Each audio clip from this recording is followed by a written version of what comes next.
दोस्तों नमस्कार। हम इसे हादसा कहें या अज्ञानता, ये आपको तय करना है, क्योंकि मेरे सामने एक ऐसा प्रकरण आया है जिसको देख करके मेरा दिल दहल गया। आज जो मैं बात बताने जा रहा हूं वो एक सांप से जुड़ी हुई है।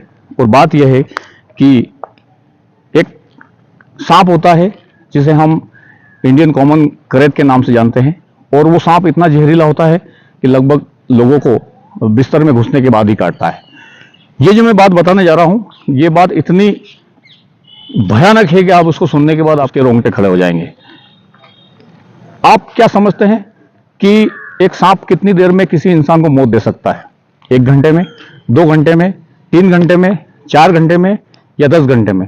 आपके मन में यही आएगा कि कम से कम 4 घंटे में एक सांप किसी इंसान को मौत की घाट उतार सकता है। लेकिन हम यहां ये कहे कि एक सांप के काटने के बाद तकरीबन 12 घंटे का समय मिला, फिर भी उस बच्चे की जान नहीं बच पाई।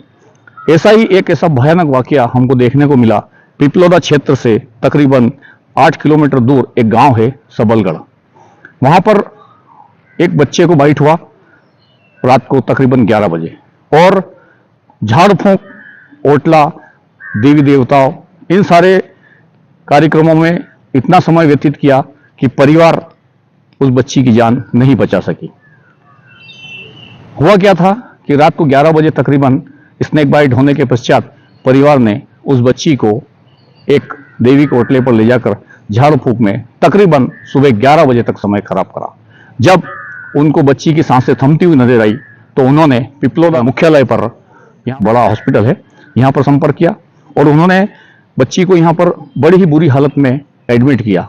बच्ची की हालत इतनी गंभीर थी कि यहाँ पर ड्रिप आधी उतरने के समय, ट्रीटमेंट चालू होने के बाद आधी ड्रिप उतरते ही उसे रेफर कर दिया गया मेडिकल कॉलेज रतलाम की तरफ। जब बच्ची को रेफर किया तो परिजन उसे यहां से रतलाम न ले जाते हुए अन्यत्र ले जाने का डिसीजन लिया, और हमारे पिपलोदा मुख्यालय से लगभग 15 किलोमीटर दूर जावरा हाईवे पर पहुंचते पहुंचते ही बच्चा डेथ कर गया। अब यहां पर बहुत सारी चीजें सोचने लायक है कि जब हमारे ग्रामीण क्षेत्र में कोई सांप बाइट होता है तो हम अधिकतर क्या करते हैं।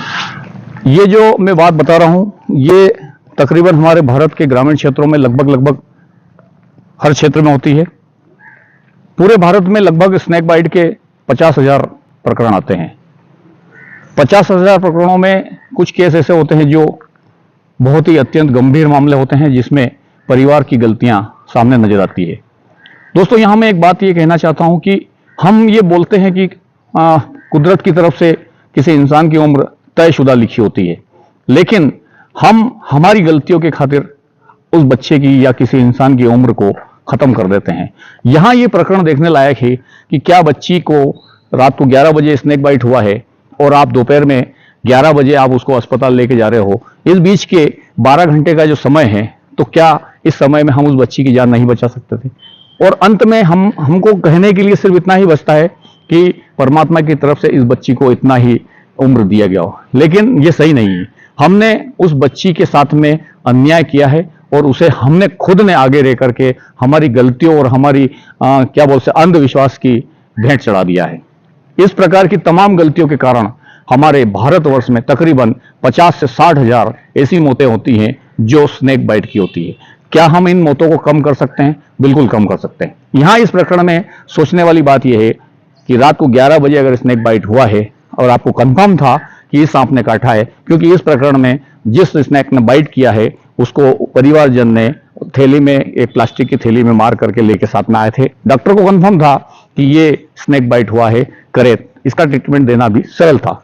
अब चूंकि ये सारी चीजें कंफर्म होने के बाद में अगर वो 11 बजे स्नेक बाइट होता है और 12 बजे, 11:30 बजे भी अगर आप ये 8 किलोमीटर की दूरी तय करके पिपलोदा मुख्यालय के हॉस्पिटल में अगर आते तो आपकी उस बच्ची की जान 200% बच जाती और वो अपने जीवन के 100 साल पूरे करती। किंतु माँ बाप की गलती कहें, परिवार की गलती करें, समाज की गलती कहें, किसकी गलती कहें, किसी की न किसी की तो इसमें गलती रही है। क्योंकि हम अंधविश्वास में उलझे हुए लोग हैं और आज भी हम अपने घर के परिवार के सदस्य को मौत की भेंट चढ़ाते रहे हैं।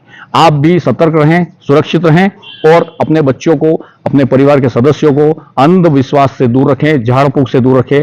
स्नेक बाइट होने के बाद तत्काल आप हॉस्पिटल पहुंचे और वहां से आप अपने बच्चे का या परिवार के सदस्य का इलाज कराएं।